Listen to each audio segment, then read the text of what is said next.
ganito mangyayari. Once na mayroong miscommunication si CCTV operator at saka si guard. Then, wrong profiling. Hindi natin na-profile na maayos yung tao, kung panty tayo. Kailan lang ang nangyari sa inyo ito? 110% ako, marami sa inyo doon hindi nakatulog. Marami nagkamahanggang sir, tapos na ba kami dito? Sir, marireport na ba yung lisensya namin? Nagbanta kasi yung general na pagtulongin kami sa asin. Sir, ididimanda daw kami. Sir, baka mag-terminate tayo dito. Hindi kayo mapakali. Another side naman, doon sa taong inaakusahan, yung asawa ni General, hindi rin nakatulong yun. Kaya nagsumbong ka kanyang asawa at pumunta doon yung mga bodyguard mo kasama ka ng General. At si General gusto pumunta doon. Diba? Emotional distress anxiety, hindi na. Nagkakaroon daw ng trauma doon sa pangyayaring yun. You just imagine, papasok na lang ang sasakyan, hinarampa. Damage to reputations or relationship, particularly if the acquisitions becomes known to others. Kasi malalaman naman talaga yan kasi nasa public mo siya in-apprehend, nasa public mo siya in-approach. Then, ano daw ba ang magiging legal consequences? Yan, if the suspicions escalates and result in wrongful detentions, the accused might face unnecessary legal procedures or difficulty clearing their names. Mga kasama, once na in-approach mo na yung customer, ino-hold mo or dinala mo sa security office, ang tawag po yan ay inilitin mo na. At mayroon siyang chances para linisin yung kanyang pangalan. Sa anong pamamaraan? Siya ay mag-complain, siya ay mag-demanda, at sisingilin tayo ng mga dalaman. In some cases, individuals falsely accused may pursue illegal actions against the accuser for defamations, for imprisonment, or emotional distress. Ito yung napaka-saklap nagdating na sa emotional distress. Kasi siya lamang makapag-demand ng amount kung magkano sisingilin na sa akin. Sasabihin niya lang naman, nanghihiyayat ako. Hindi ako nakatulog ng ilang buwan dahil sa ginawa sa akin ni Tarayan. Dahil ginagawa sa akin ng litro. Dahil sa ginagawa sa akin ng litro. Tandaan ko natin mga kasama, kayo ay partly naman sa demanda. Kasi alam nila, hindi mo naman tayo eh. Wala naman tayong masisingil na milyones sa guard. Ang una talagang nilang inigiman mo, issue million. Alam nila na ang metro ay bilyonar. At si Unified, alam din nila na si Unified ay kumikita sa issue. Yan yung mga pangunahing inigiman. Di ba? Yan. Same financial. The actors might incur a legal or expenses to defend themselves. In that case, nasa korte na, siyempre, mamumuunan siya. Kaya nga, mayroong attorney's fees ba? Dating na consider. The last is loss of time and productivity due to dealing with the false accusations. Maraming oras ang nawawala sa kanya. Kasama yan sa isingil na sa akin. Sasabihin niya, hindi ako nakapasok ng isang buwan. Dahil hindi ako mapakali. Hindi ako maka-recover doon sa ginagawa sa akin. Sa experience ko. E magkano daw nawawala sa kanya? Pag sinabi na 200,000, wala tayong makagawa doon. Hindi bibigay sa kanya. Otherwise, ang security guard ay nakita naman kayo ng gawa. Hindi naman tayo dadalhin doon sa dahig para nagagaling. Dito na tayo sa local ba? May kulong ito. Then, una accuser. Ibig sabihin, tayo yun. Store individual. Tayo yun. Ano ang magiging legal liability? Stores or individuals making false accusations without proper evidence, false case lusot, or defamations, discriminations, or false imprisonment. They may also face penalties or damage awarded to the falsely accused. Ito na yun. Kung magkano yung demand niya, magbibigay. Ang tanong nito mga kasama, kaya ba isolder nito yung impact? Yung mga legal privilege, like settlement? Hindi, no? So malamang unified ang officialness. Tapos, authority to deduct na lang. Ano kung napakalaki ang ano? Sabihin niya unified, sa kulong mo na lang yan. Kasi makawalan pa tayo ng kita.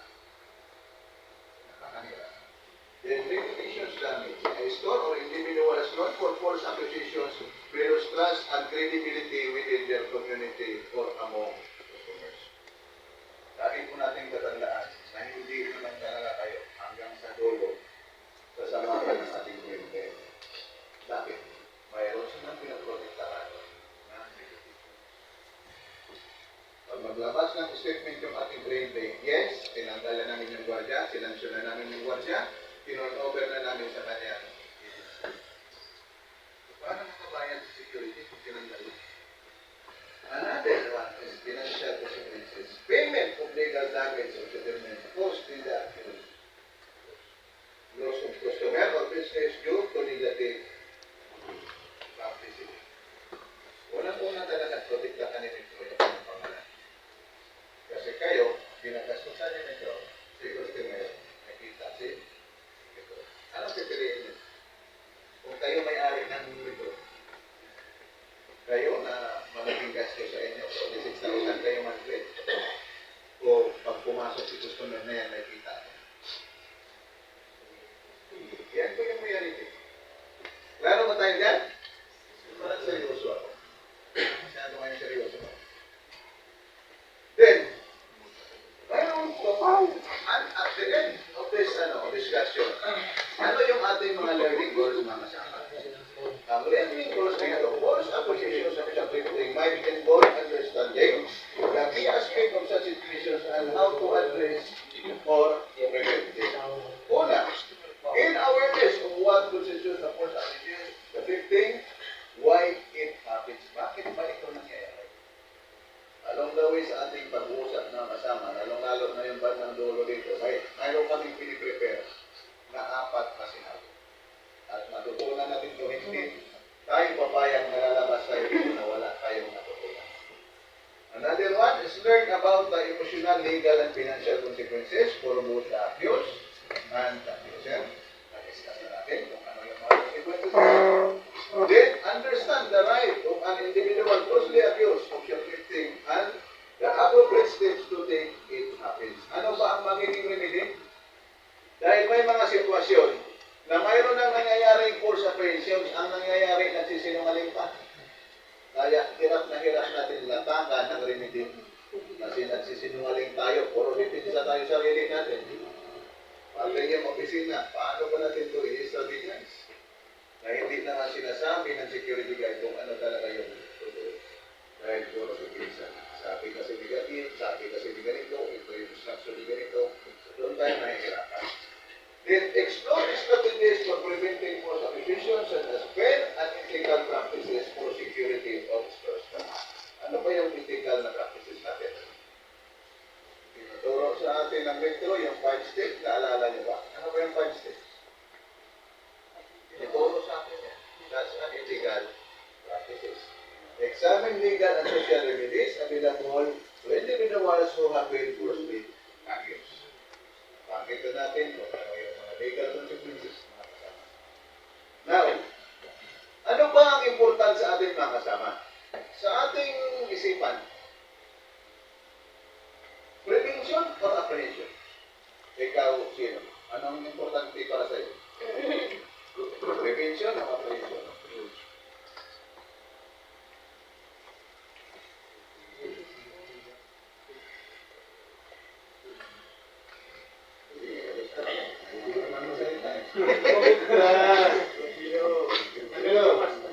Ikaw, Taraya, anong importante sa'yo? Prevention o apprehension? Apprehension sa'yo. Ikaw, Galban, ano sa importante sa'yo?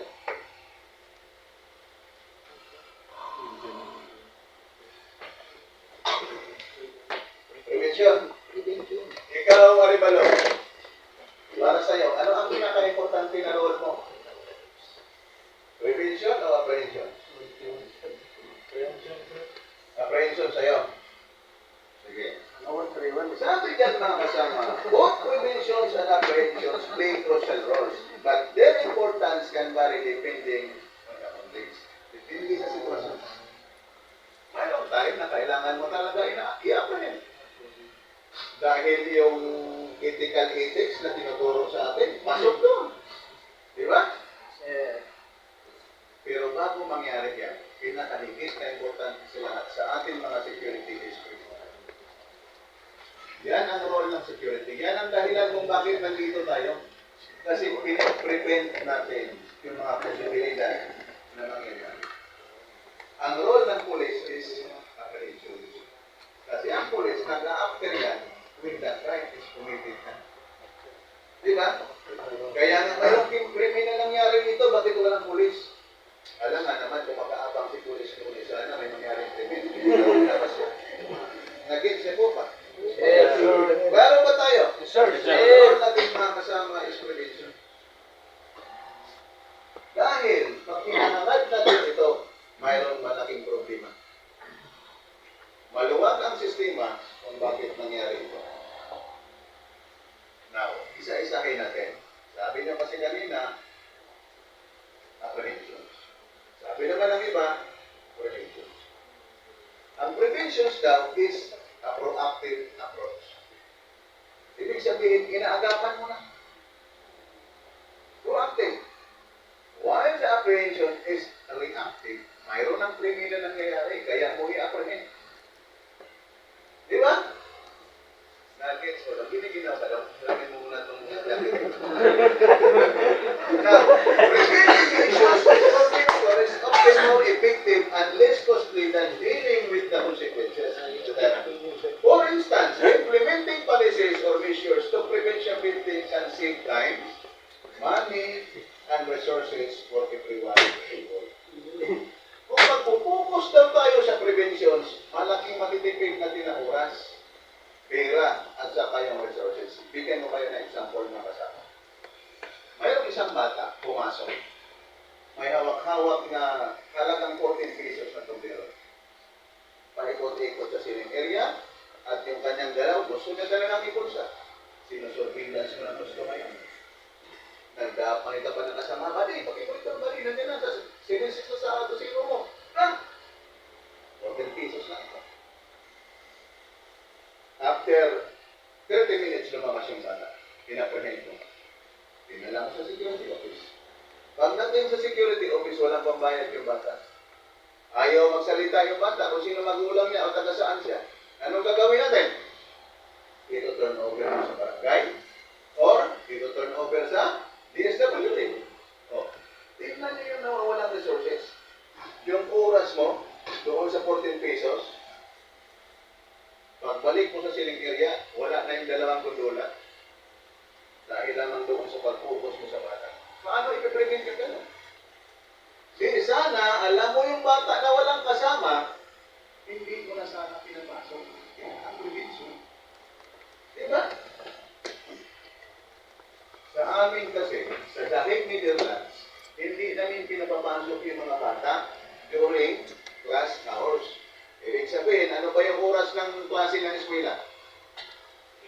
Alas 7, hanggang 4. Alas 10, pwede alas 11. Hindi namin pinapapasok yung oras ng klase yun, lalo na pag naka-uniform. Pero kung bata na gusto-gusto, pinapasukin nyo ba yun? Kaya nakapasok yung bata kasi hindi na-prevent ng mga hindrances. Tulo-tuloy ang malaking problema. Daming oras na nawawala at damay pa yung mga store officers kasi siyempre sila yung mag-represent papuntang barangay, papuntang DSWD. Diba? Maraming resources yung nawawala. Then, building trust, focusing on preventions fosters a sense of fairness and creates a safer, more positive environment. For example lang yan, improving customer service and using district security measures rather than aggressive surveillance. Minsan masyado tayong agresibo. Lagi nating tatandaan mga kasama na ang ating performance hindi lamang nasusukat sa panghuhuli ng sapilya. Nasusukat din ang ating performance kung tayo'y nakatulong sa tindahan para pababain ang kanilang service by way of prevention. Claro. Claro ba mga kasama? using harm. Prevention minimize the risk of false accusations, emotional distress, or confrontations that could escalate into a bigger problem. Kung hindi mo mapiprevent, ipopokus mo yung sarili mo doon sa pag-apprehension, pwedeng lalaki at mga anak yung magiging problema. Bigyan ko kayo ng example. Bata, inapprehend nyo. Nagpupumiglas. Karoon pa sa yung bata. Pag uwi sa bahay nila, nagsumbong sa kanyang kagulang. Sumbong ng bata, sinaktan ako ng gwardiya. Tinignan mo pa sa pagdating sa police station, pagpakomplain ng parents, sino ba kampihan? Bata, ang paniwalaan nyo. Wala mangyayari sa inyo. Another example, babae inapprehend nyo, nagpupumiglas yung babae. Saan parte ba, mga babae, yung masilang bahagi daw ng inyong katawan? Ito. Agree ba kayo? Accidentally, hindi sinasadya ng gwardiya. Nahawakan. Dibdib na lang. Nabidyuhan. Pumunta sa police station at nagreklamo. Harassment. Hinahawakan yung parte ng katawan ko. Di ba bumalik ka? Sa halip na kayo yung komplinan, kayo pa yung kinukomplain. Yan yung sinasabi niya. Na could escalate into a bigger problem. Another example, babae, may kinukuha. Tumakbo, hinapol ng gwardiya, nasagasaan, patay. Liable ba si security? Liable ba yung security na umahapol? Sino criminology nito? Hindi yan ba siya Birthday. Sana yung Birthday na birthday. lowan nyo. Birthday. Pero, Yung lowan birthday. nyo, yun nasaan na? Nunology daw. Kalimutan na? Birthday. Birthday niya. Birthday. Ano? Katorya na. Katorya po rin sila Christian. Kuya, hindi ka na pwede lang check. Kala ko tapos ko yung ano. Wala ka namang bagay na higit na mas importante sa kalimpas sa buhay na nawawala. Kahit isang truck pa ang hinangaw ng babae na yon, hindi sapat na dahilan sa buhay na nawawala. Kaya ko pa rin ang security. Either criminal or civil. Tingnan nyo yung pangyayari. Now, apprehensions naman. Ano ba yung accountability pagdating sa apprehensions? Catching and addressing wrongdoing ensures accountability and serve as a deterrent for those considering similar actions. So, ibig sabihin mo mayroon na accountability. Genuine justice daw, sabi dyan. Properly apprehending individuals involved in unlawful activities helps maintain fairness and order, especially when crimes have already been committed. Marami ng pangyayari. Aminin na natin mga kasama na higit na mas marami ang nakakalusot kaysa nahuhuli. Agree ba kayo mga matatagala sa supermarket? Maraming nakakalusot. Kasi kung walang nakakalusot, o di sana wala tayong pag-uusapan ng mga variances. Di ba? Daw. Ang apprehension sa daw, ito yung makikita mo dito yung mga loopholes. Identifying patterns to apprehensions can help refine and improve prevention.